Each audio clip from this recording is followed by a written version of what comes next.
Welcome to today's chapter of the Cathalete Factor. We will never come to know the definition of our sport without ever truly executing it to perfection. We can say in the midst of that perfection that we have come to know the truth and the purity of that sport. We cannot ever truly come to know Jesus without the executing of love to others in our lives. True love, when put into practice, reveals Christ in our lives. This keeps us pure of heart and truthful to our calling here on earth. As St. Paul writes in 1 Corinthians 13, quote, "But now faith, hope, love, abide these three. But the greatest of these is love." End quote. And as this is true in our daily lives, and sports is entirely integrated in our daily lives, why then is love in sports also not above all? Let's go to a real life example of love in sports. In this case, it is through the sacrifice of a legendary player on the basketball court. New York City pulsed with anticipation. The Knicks were on the verge of winning their first NBA title, but the fans knew that unless Willis Reed could play, chances were remote.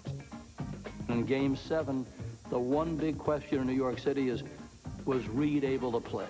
Nobody knew whether he'd play or not, right up until game time. I said, Willis, if you can give us a few minutes, I'm sure that that's going to mean as much as anything. And the crowd is very quiet as they wonder whether Willis will be in the lineup. The next thing you hear, well, they're giving him a shot. What are they giving him a shot? I don't know, something they give racehorses. We just had an announcement from the press row that Willis has just received 200 cc of cortisone. Close your eyes and grit your teeth. You're doing it for a reason that is worth the pain. It's worth taking it because, you're trying to do something that was going to be historical. I think we see Willis coming out. Here comes Willis, and the crowd is going wild. I've never heard, the emotion of a crowd that responded as greatly as that crowd responded to Willis Reed stepping on the floor. The Lakers turned around, and including Wilt, turned around and saw this, and they lost the game right there. I said to myself, man, we got these guys. We got them. Because they seemed so concerned about what Willis was going to do.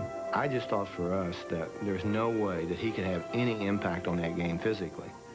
And to watch him out there hobbling around, I really felt it was an enormous advantage.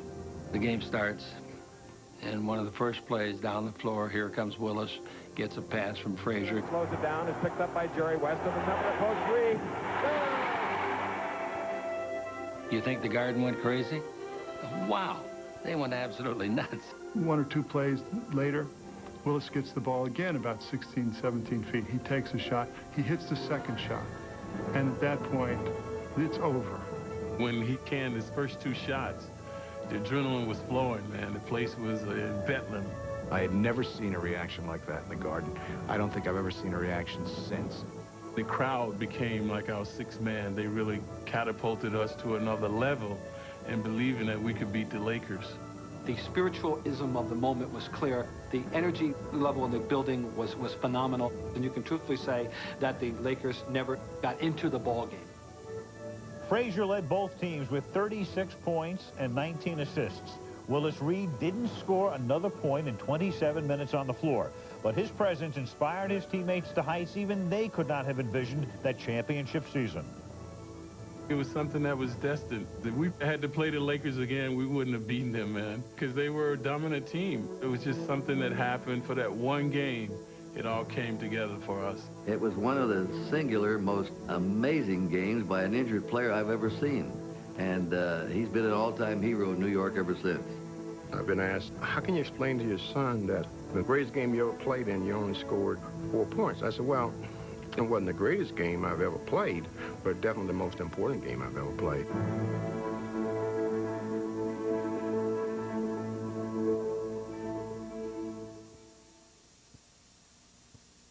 We have true heroes in our very own hallways that reflect this type of love for others. Here is our champion girls tennis coach, Coach Tom Connerton. to introduce our honoree today. Angelica's played 4 years for me, varsity tennis. She's played 91 straight varsity matches for us, which doesn't happen very much. She's played through sickness, she's played through pain, she's played through injuries. She is the captain of my team. She's the absolute leader of my team. She's my Cathalete from last year. She's been the driving force for the last 4 years of my program. A good example of what she does last Thursday was a state match for us, a quarterfinal match, which she did play banged up. She played injured. Was in a lot of pain that night. Had a procedure the next morning at the doctor's, and I kind of thought that I wouldn't be seeing her for a little bit. She showed up that afternoon for a conference match, and again, kind of just played through the pain. So she's done for us. She's also won a lot for us. She's the second most wins in the history of this school at tennis, boys or girls. I think in actions, as they say, actions speak louder than words, and I think that's always there. Again, everybody treats everybody well. Everybody in our team knows she's the leader of this team. I think everybody in the county knows she's a leader. On top of that, the little story that I would say is we won the Ocean County Championship this year.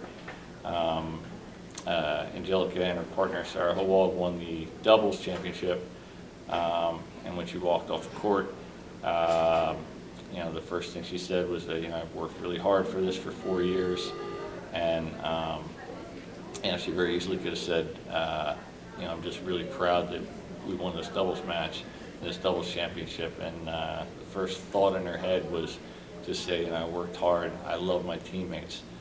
So the fact that the team championship, I think, was a priority, and always has been, and that was more important to her than her individual accomplishment.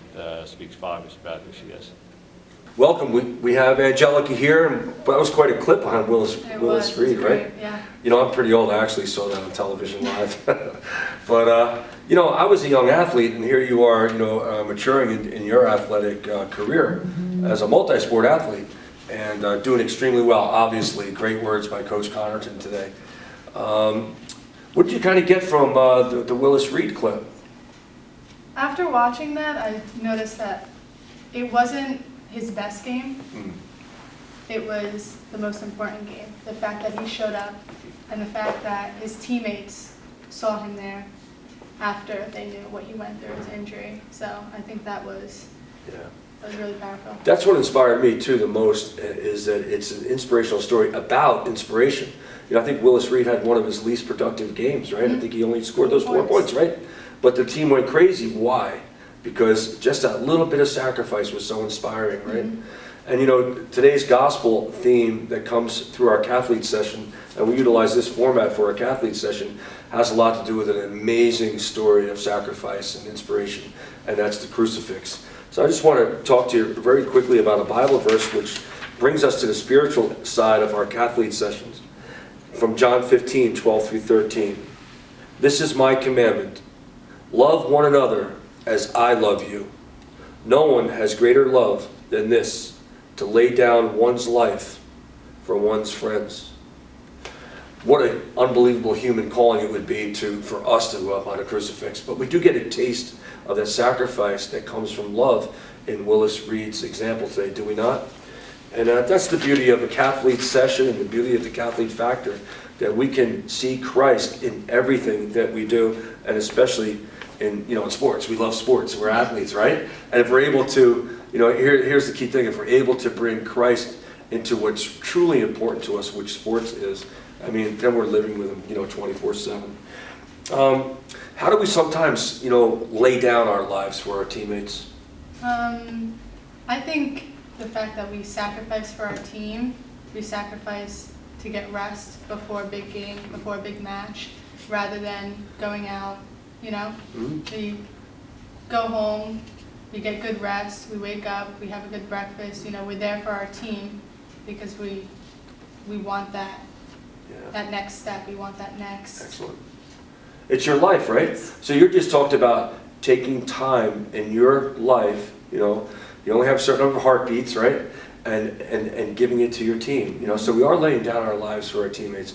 Obviously, once again, you know, nothing like our Lord's crucifix, but we are giving, you know, our time and our space to the ones that we love on our team. When have you ever witnessed like a really nice act of love in competition? Can you recall anything?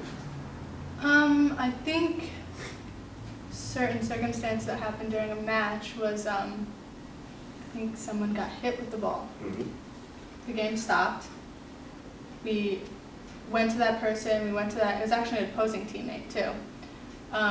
Obviously it was an accident, nothing was intentional, but we went to that teammate, we made sure that they were okay, we made sure that they were okay to play, and when they got up, the crowd clapped for her. Oh, that's great. They were there. That's nice. You know, I saw an example once on YouTube of a girls' softball team where the opposing team was up at the plate and they were down by a run or something. The girl hit which would otherwise have been like an inside the park home run, but she sprained her ankle on first base, and the team that was on defense that had to run the ball down knew that if not for the swollen ankle, which was now swollen, she couldn't even make it to second, that they would have lost the game. So they denied playing the ball, and they walked her around the bases all the way to home plate and gave the team the win. That's great. Isn't that something? Yeah. I mean, that's crazy good, right? Yeah. Yeah. You want to talk about putting like love and true sportsmanship above competition? That's really great. Why is love sometimes lost in competition? I think it's more that competition makes us lose the focus of why we play, and more about the scoreboard and the outcome of winning, the trophies, the medals. It's more about why we started to play because we enjoyed playing. Excellent. And our own personal statistics, right? Yeah, exactly. And maybe we take too much pride and, you know, maybe bragging sometimes about what we just accomplished in lieu of teammanship and sportsmanship. It's good. I agree with you. One of the goals of the Catholic Athletes for Christ sessions, our Cathalete sessions, absolutely is this, that we take the gospel and then we put it into action on our playing fields. And we're going to just call out our school right now on that for a second. We're going to share with you what our most recent resolution was. Think of one person who has grated on your nerves. Maybe a teammate, maybe a sibling, maybe a neighbor, maybe a friend.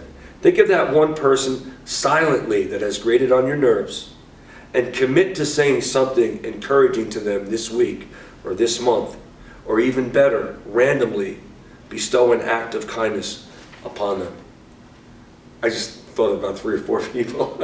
that, count me in. How about you? You in? Same. All right. It's hard, but it'll make you feel better in the end. Absolutely. We're making the world a better place. And I think that when we do it silently, it's done with more humility. Yeah. We just kind of watch that person smile from a distance maybe, right? Makes us feel better that way. God bless you all. See you next time on the Cathalete Factor.